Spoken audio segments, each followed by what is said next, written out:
Bonjour, je m'adresse aujourd'hui à vous pour exprimer ma totale opposition à la mascarade qui vient de s'opérer en Côte d'Ivoire, mascarade caractérisée par cet horrible massacre des civils ivoiriens exécuté sur l'ordre de M. Alassane Dramane Ouattara par les forces de l'ONU et guidé par l'armée française en Côte d'Ivoire. Ces massacres et violentes attaques militaires ont été suivis de la brutale, irrévérencieuse, irrespectueuse et illégale arrestation du président Laurent Gbagbo, de sa famille et de son entourage. Vous comprendrez plus tard pourquoi je mets l'accent sur la nature de cette opération.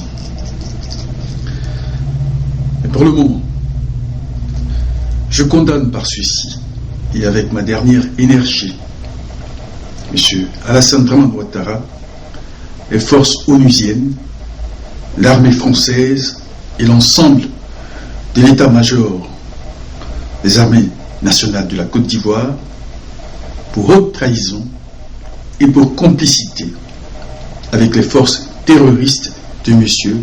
Alassane Dramane Ouattara.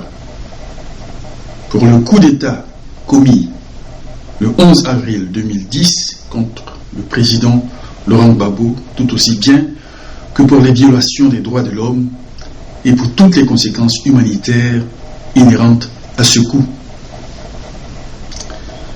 J'invite les Ivoiriens à rester calmes et à s'abstenir de faire allégeance à M. Ouattara et à toute son équipe, car M. Alassane Dramane Ouattara n'est pas le président démocratiquement élu de la Côte d'Ivoire. Je répète, M. Alassane Dramane Ouattara n'est pas le président démocratiquement élu de la Côte d'Ivoire parce qu'il n'y a pas eu d'élection démocratique en Côte d'Ivoire. J'invite aussi tous les Ivoiriens à ne pas faire allégeance non plus aux membres du groupe terroriste des forces nouvelles ou à des groupes ou factions militaires, locales ou étrangères quelconques qui se seraient impliqués dans cette crise ivoirienne fabriquée de toutes pièces. La Côte d'Ivoire est un pays démocratique et paisible, donc elle poursuivra son élan de développement sur ses nobles fondations. En effet, depuis notre indépendance, la Côte d'Ivoire a toujours eu plusieurs institutions officielles et assez respectables à travers lesquelles nous nous sommes toujours employés à faire usage du dialogue comme notre seule et unique arme par lequel la noblesse et la puissance de l'intelligence et de la sagesse ont toujours prévalu et su nous maintenir sur le droit chemin d'une économie florissante et du développement durable. Tout ceci sans jamais avoir eu recours aux forces destructives, encore moins au terrorisme. Les élections du 28 novembre 2010, à l'origine de cette situation chaotique en Côte d'Ivoire, avaient été truquées. Et vous pouvez vous référer à mes discours antérieurs. Je me suis toujours opposé à la tenue de ces élections. J'en avais à cet effet avisé le Conseil de sécurité,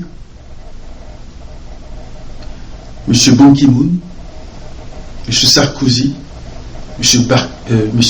Barack Obama, les leaders politiques nationaux, la CEI, le Conseil constitutionnel et de nombreux leaders politiques nationaux et internationaux. Parce que les conditions n'étaient pas réunies. Et je savais, par révélation divine,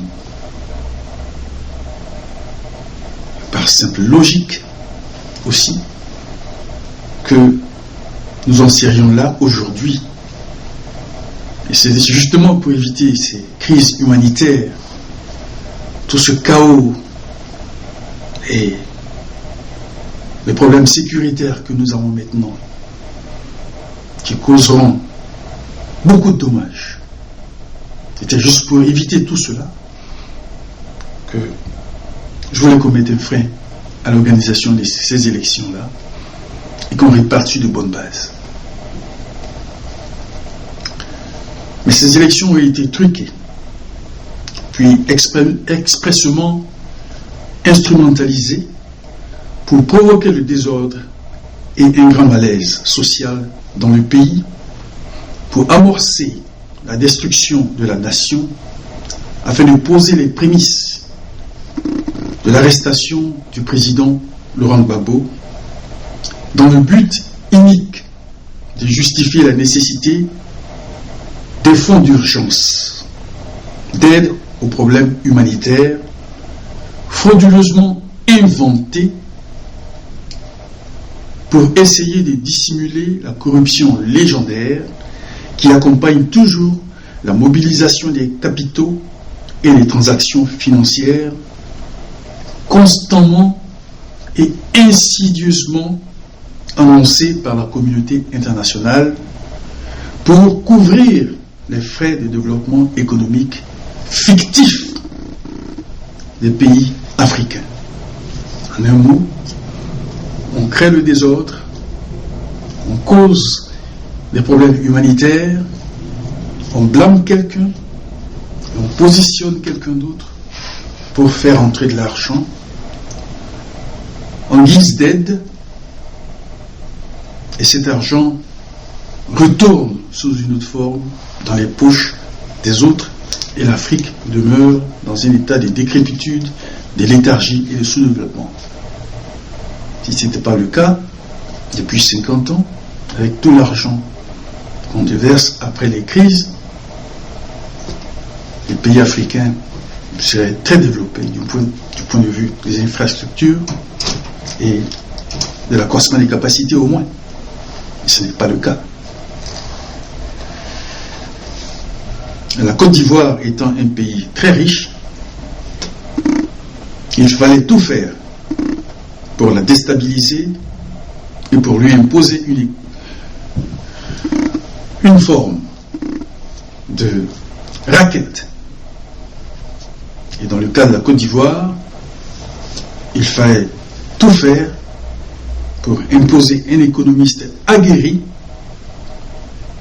familier de ce cercle vicieux d'escroquerie mondiale, afin d'en tirer le plus de profit pour tous les membres du cercle, fussent-ils par le truchement d'une simple affaire d'élection mal organisée.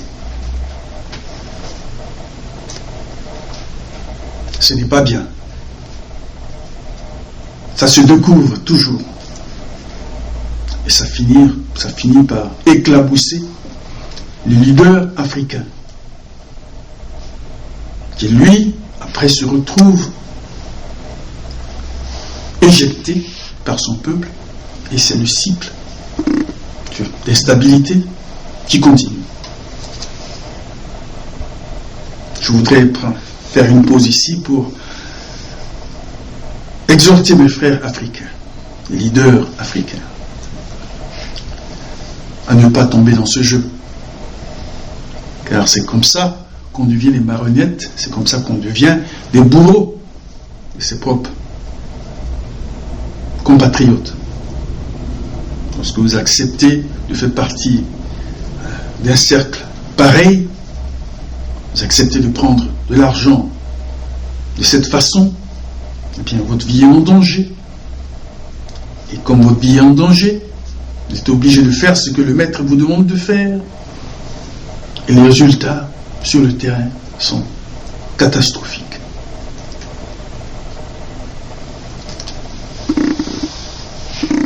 il faut éviter de tomber dans ce piège. Donc, au vu de tout ce qui s'est passé, la mauvaise organisation des élections, l'immensité et la gravité des problèmes post-électoraux,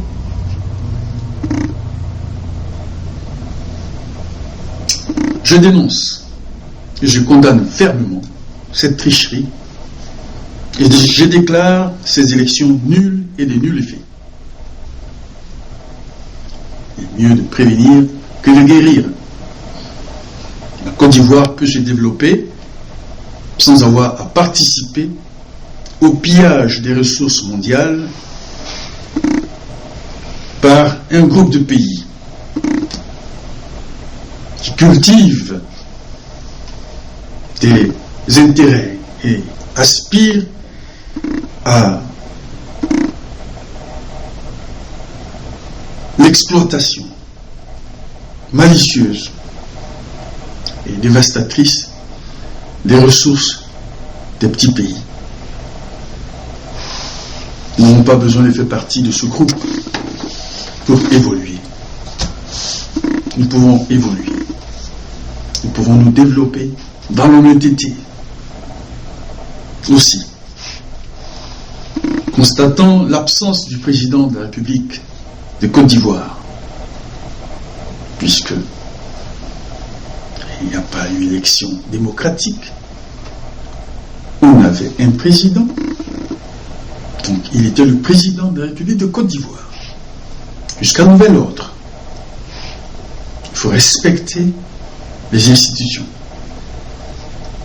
Alors, ainsi constatant l'absence du président de la République de Côte d'Ivoire, du fait de son kidnapping injustifié par M. Alassane Dramane Ouattara, j'exige la libération inconditionnelle et immédiate du président Laurent Gbagbo, de son épouse Simone Gbagbo et de tous les membres de son entourage. Et j'invite incessamment le président de l'Assemblée nationale à mettre en place les mesures appropriées et favorables à la résolution démocratique, pacifique et dans le cadre de notre Constitution des problèmes issus de ces élections.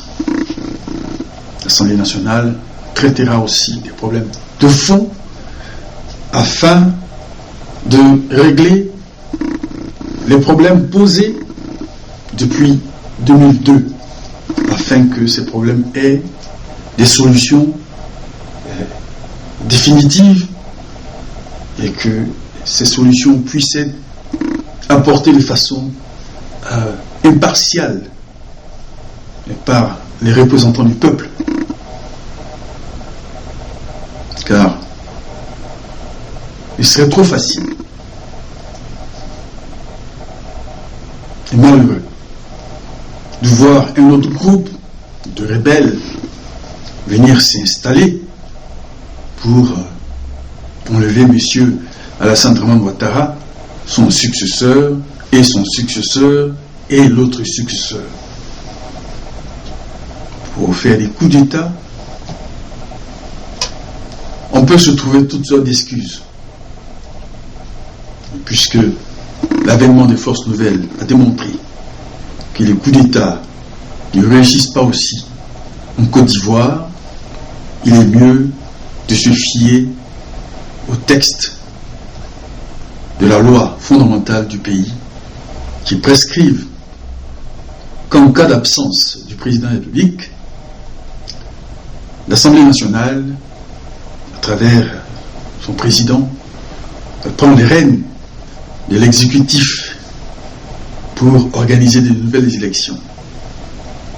Et j'ai fait des suggestions depuis les États-Unis à notre gouvernement, par le biais de notre ambassadeur, et par le biais des leaders politiques qui sont encore là. Il fallait commencer par des élections locales afin de bien visser le système électoral qu'on venait de mettre en place. ne peut pas acheter une nouvelle voiture de course sans la roder et aller au Daytona 500. Il faut roder le nouveau système.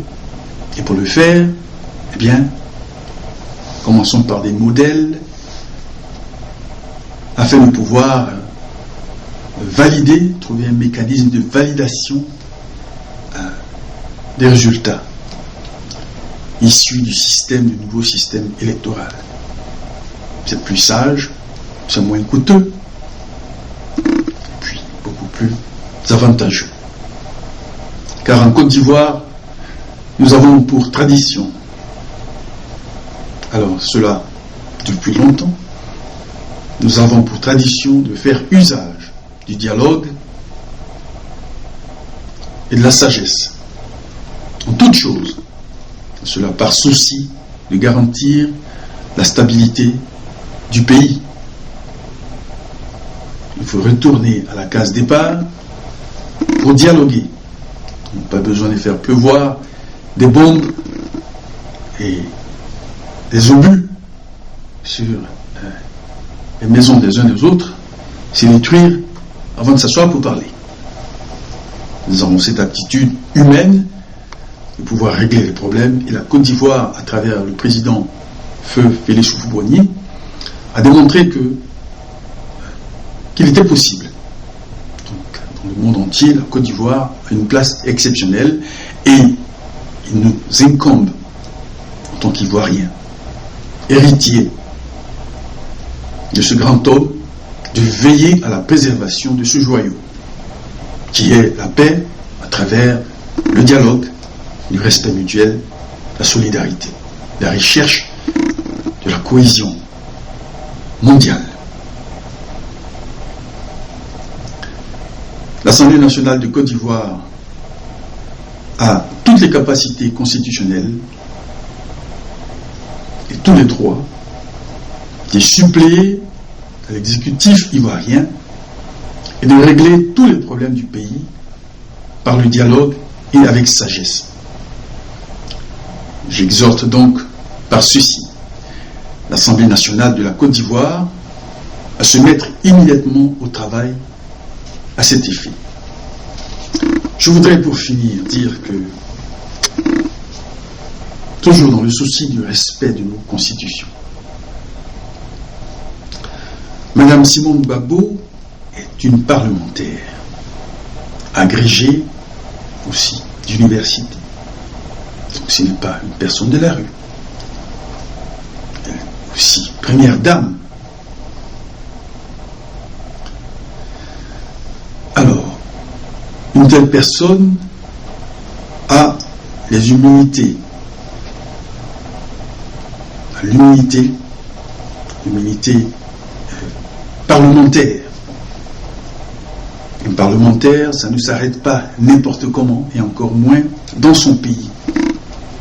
Toute chose, il y a des procédures. Voilà pourquoi je condamne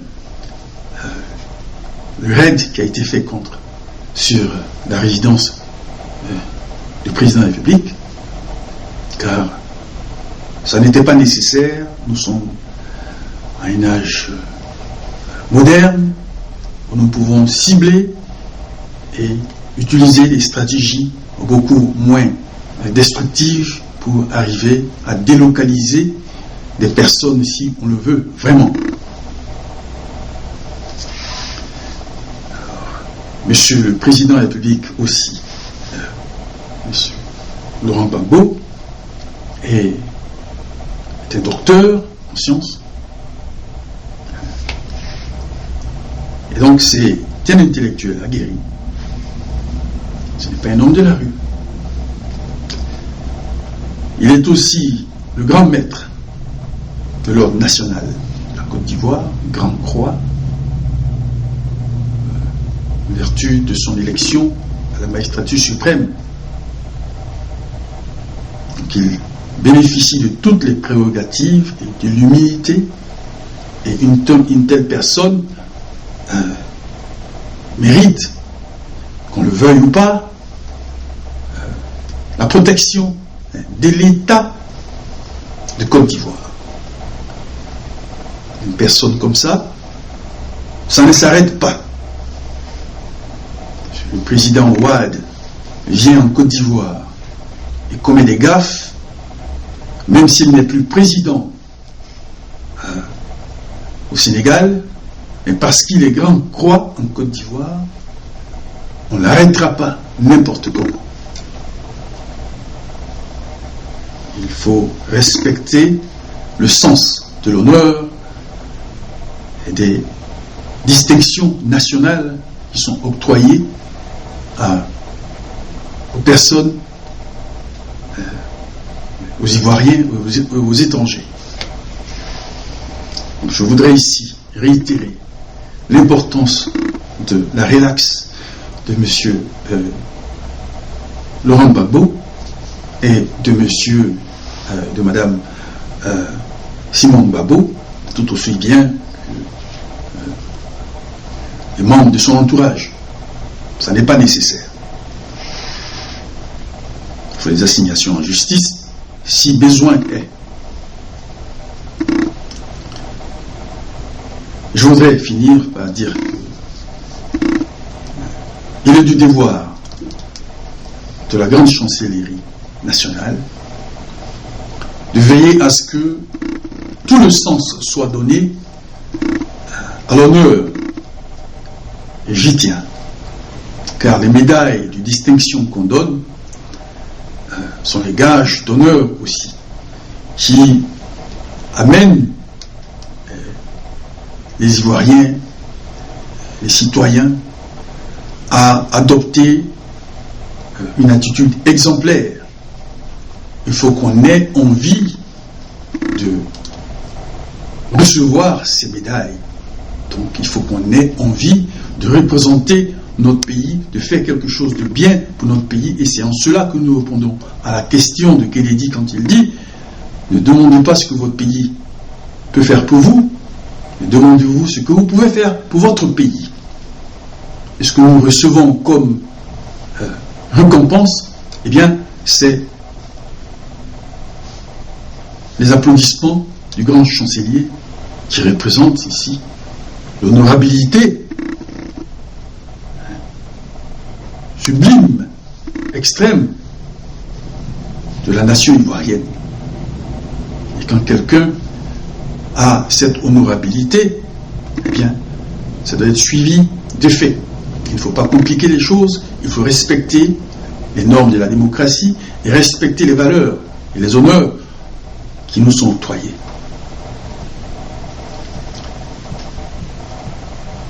Que Dieu nous bénisse, que Dieu bénisse la Côte d'Ivoire, qu'il nous donne la sagesse